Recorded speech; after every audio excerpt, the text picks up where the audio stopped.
അപ്പോൾ എല്ലാവർക്കും ഹാപ്പി വിഷു. എല്ലാവരും വിഷുവൊക്കെ ആഘോഷിച്ചെന്ന് വിചാരിക്കുന്നു. അപ്പോൾ ഞങ്ങളുടെ വിഷു പാലക്കാട് ഹസ്ബൻഡിൻ്റെ വീട്ടിൽ വെച്ചിട്ടായിരുന്നു.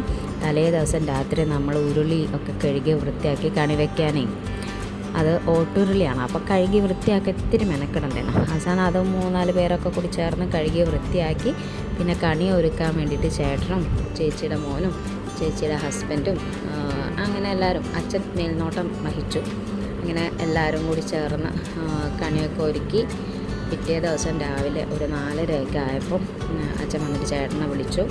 പിന്നീട് എല്ലാവരും കണിയൊക്കെ കണ്ടു. എനിക്ക് നിലാക്കുട്ടിയിലെ ചെക്കുട്ടിയിലെ മാത്രമേ വീഡിയോ എടുക്കാൻ പറ്റുള്ളായിരുന്നേ. അപ്പോൾ അവരെ കണ്ണൊക്കെ പൊത്തി കൊണ്ടുവന്ന് മുഖമൊക്കെ കഴിപ്പിച്ച് കണിയൊക്കെ കണ്ട് അടുത്ത ചടങ്ങെന്ന് പറയുന്നത് നമ്മൾ മറ്റേ കൈനീട്ടം കൊടുക്കൽ പരിപാടിയായിരുന്നു.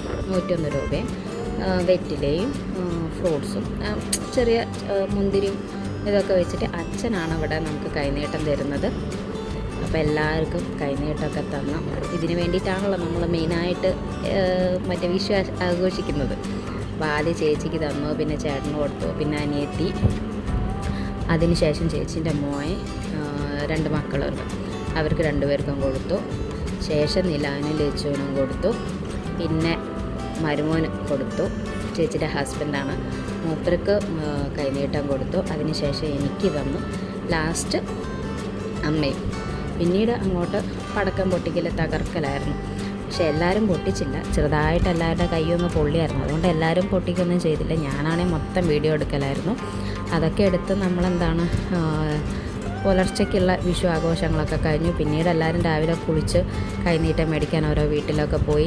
രാവിലെ നമുക്കിവിടെ വിഷുക്കഞ്ഞി എന്ന് പറഞ്ഞിട്ടൊരു സംഭവമാണ്, നല്ല ടേസ്റ്റാണ്. അപ്പോൾ അതൊക്കെ കഴിച്ച് എല്ലാവരും പോയി. ഉച്ചത്തെ സദ്യയുടെ ഫോട്ടോ ഒന്നും എടുക്കാൻ പറ്റില്ല, അതിൻ്റെ ഇടയിൽ എൻ്റെ ഫോൺ മിസ്സായി. അപ്പോൾ അതൊന്നും എടുക്കാൻ പറ്റിയില്ല. പക്ഷെ നമുക്ക് ഫുഡ് കഴിക്കാണ്ടിരിക്കാൻ പറ്റില്ലല്ലോ. അങ്ങനെ ഫുഡൊക്കെ കഴിച്ച് എല്ലാവരും ഉറങ്ങി.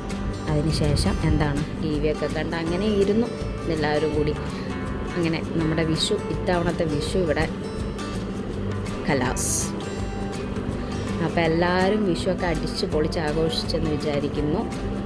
അപ്പോൾ എല്ലാവർക്കും ഒരിക്കൽ കൂടി ഹാപ്പി വിഷു. Thank you.